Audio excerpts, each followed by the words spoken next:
اهلا وسهلا بكم. النهارده هنتكلم عن الزعيم عادل امام وافلامه في الثمانينات. يلا بينا نتفرج على الافلام في الثمانينات من اول سنه 1980 لغايه 1989. الشاي بتاعك، اللايك الحلو بتاعك. يلا نبدا الفيديو. وفي الثمانينات فيلم الجحيم كان مع مديحة كامل وشيرين وتأليف سيف الدين شوكت، إخراج محمد راضي.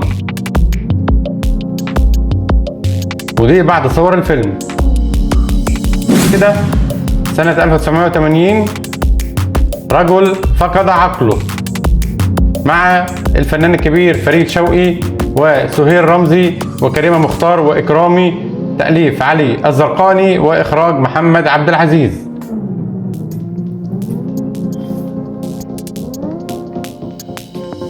ودي بعد صور الفيلم. اللي بعد كده فيلم أذكياء لكن أغبياء مع الفنان الكبير سمير غانم والفنان الكبير رشدي أباظة والفنانة مديحة كامل، تأليف يوسف عوف، إخراج نيازي مصطفى. ودي بعد صور الفيلم. تأليف سمير عبد العظيم، إخراج بركات. ودي صور الفيلم. غاوي مشاكل، بطولة عادل إمام ونورة، محمد رضا، إسعاد يونس، فاروق الفيشاوي، تأليف أحمد عبد الوهاب، إخراج محمد عبد العزيز. ودي بعد صور الفيلم. نخش على أفلام عادل إمام سنة 1981 مع الفيلم الإنسان يعيش مرة واحدة، كان عام 1981. بطولة عادل إمام، يسرى، محمد رضا، علي الشريف، زين العشماوي، تأليف وحيد حامد، إخراج سيمون صالح.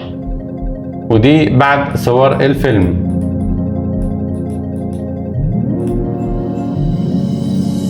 الفيلم اللي بعد كده انتخبوا الدكتور سليمان عبد الباسط مع مديحة كامل وسهير البابلي وعمر الحريري، تأليف وحيد حامد، إخراج محمد عبد العزيز.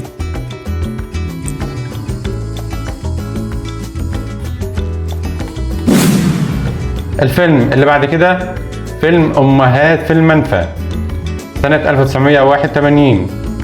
عادل إمام مع مجد الخطيب، أمينة رزق، إسعاد يونس، جلال الشرقاوي، السيد راضي، تأليف يوسف جوهر، إخراج محمد راضي. ودي بعد صور الفيلم. المشبوه سنة 1981، واللي كان فيه الفنان كريم عبد العزيز، كان لسه طفل صغير، كان مع الفنانة سعاد حسني وسعيد صالح وفاروق الفيشاوي، تأليف إبراهيم الموجي، إخراج سمير سيف. ودي من بعض صور الفيلم.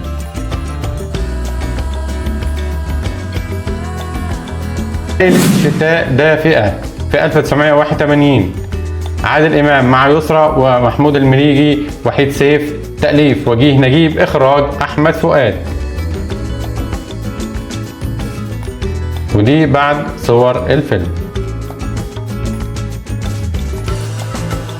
هنخش على سنة 1982 وأول أفلامه في 1982 على باب الوزير مع يسرى، سعيد صالح، توفيق الدقن، صلاح نظمي، تأليف سمير عبد العظيم، إخراج محمد عبد العزيز. ودي بعد صور الفيلم.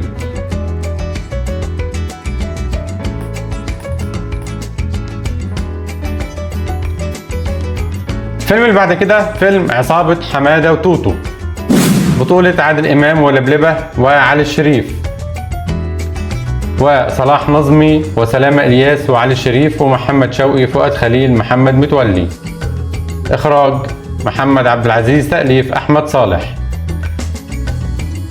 ودي بعد صور الفيلم. هنخش على سنة 1983 وفيلم المتسول، كان في سنة 83. عادل إمام وإسعاد يونس وسيد زيان ووحيد سيف وهياتم واحمد عدوية، تأليف سمير عبد العظيم، اخراج احمد السبعاوي. ودي من بعض صور الفيلم، فيلم الجميل الكوميدي الرهيب. هنخش على فيلم الحريف سنة 1983. عادل إمام، فردوس عبد الحميد، زيزي مصطفى، نجاح الموجي، حمدي الوزير، أحمد عدوية. تأليف بشير الديك، إخراج محمد خان. ودي من بعض صور الفيلم. حب في الزنزانة مع سعاد حسني وعبد المنعم مدبولي ويحيى الفخراني وجميل راتب. تأليف إبراهيم الموجي، إخراج محمد فاضل. ودي صور من الفيلم. نخش على فيلم مع إيمان ومعالي زايد، ولا من شاف ولا من دري. تأليف فاروق صبري، إخراج نادر جلال. ودي صور الفيلم. هنخش بعد كده على فيلم عنتر شايل سيفه، فيلم الكوميدي الرهيب مع أحمد بدير ونورة وحاتم ذو الفقار وإيفا. تأليف سعد شنب، إخراج أحمد السبعاوي. ونشوف صور من الفيلم.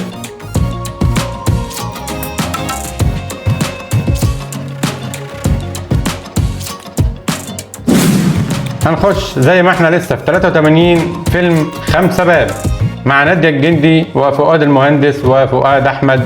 سيناريو وحوار شريف المنياوي، إخراج نادر جلال. ودي لقطات من الفيلم. الفيلم اللي بعده فيلم الغول مع العالمي فريد شوقي والفنانة نيلي وصلاح السعدني وحاتم ذو الفقار. تأليف وحيد حامد، إخراج سمير سيف. ودي صور من الفيلم.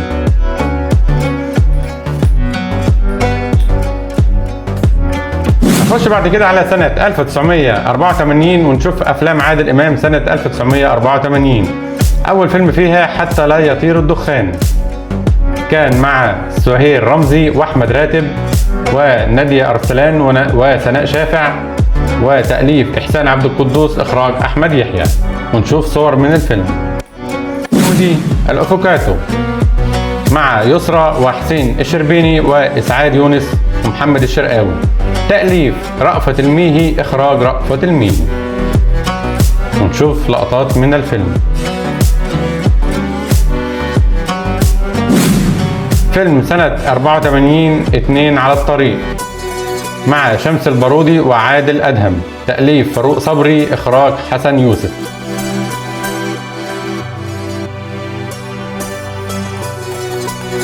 ودي لقطات من الفيلم. فيلم الجامد جدا، فيلم احترس من الخط سنة 84 مع لبلبة وسمير صبري وعبد الله فرغلي وأسامة عباس وليلى فهمي وعبد السلام محمد. تأليف شريف المنياوي، إخراج سمير سيف. ونشوف لقطات من الفيلم.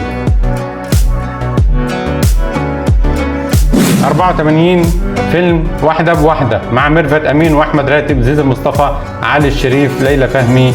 وتأليف مارفن اتش ألبرت، إخراج نادر جلال. دي عن رواية مارفن اتش ألبرت. ودي صور من الفيلم.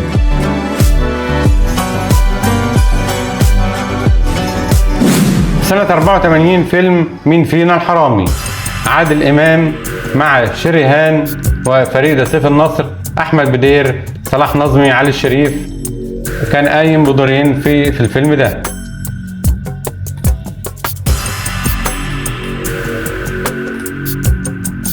سنة 84 فيلم أنا اللي قتلت الحنش مع معالي زايد، سعيد صالح، صفية العمري، يوسف شعبان.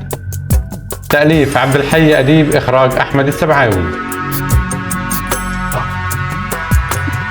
هنخش على سنة 1985 وأول أفلامه زوج تحت الطلب مع فؤاد المهندس، الفنانة ليلى علوي ومحمد رضا وهالة صدقي وسعيد عبد الغني.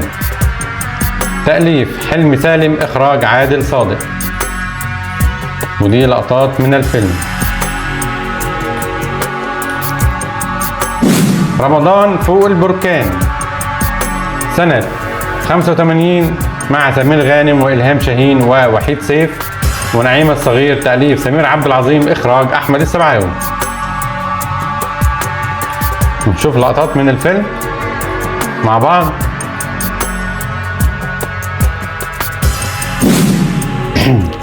الفيلم الجامد اللي بعد كده خلي بالك من عقلك، في سنة 1985 مع شريهان وجلال الشرقاوي، أحمد بدير، فؤاد أحمد، تأليف أحمد عبد الوهاب، إخراج أحمد السبعاوي. نشوف اللقطات من الفيلم. زي ما احنا سنة 1985 وفيلم الإنس والجن مع يسرى، عزت العليني، أمينة رزق، السيد راضي، ناهد جبر، حسين الشربيني، سميرة محسن، تأليف محمد عثمان، إخراج محمد راضي.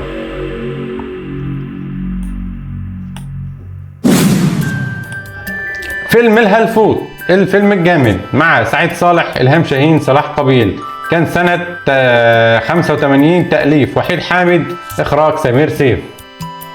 ونشوف اللقطات من الفيلم لما فيلم الهلفوت. نخش على سنة 86 وفيلم كراكون في الشارع مع يسرى وعلي الشريف ونعيمة الصغير، تأليف أحمد الخطيب، إخراج أحمد يحيى.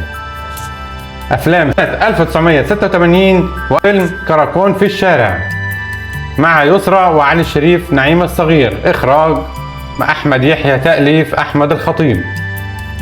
على فيلم سلام يا صاحبي، الفيلم الجامد مع سعيد صالح وسوسن بدر، سنة 1986 وكان تأليف صلاح فؤاد، إخراج نادر جلال. ونشوف اللقطات من الفيلم الجامد اللي لسه معلم معانا لغاية دلوقتي، فيلم سلام يا صاحبي.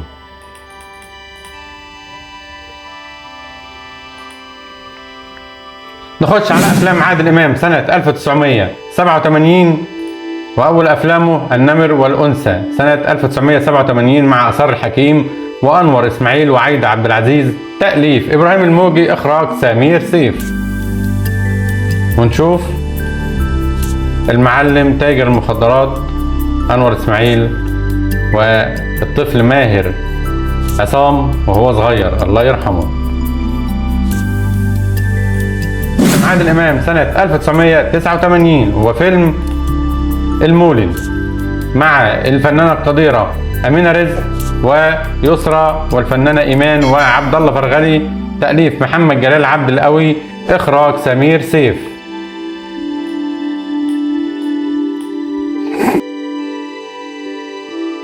وبهنا ينتهي الفيديو بتاعنا في أفلام عادل إمام في الثمانينات. جبنا لكم افلام عادل امام كلها في الثمانينات. بنتمنى منكم لايك للفيديو واشتركوا في القناه عشان هنجيب لكم كل افلام الفنانين وكل اخبار الفنانين وكل حاجه سينمائيه عجباكم.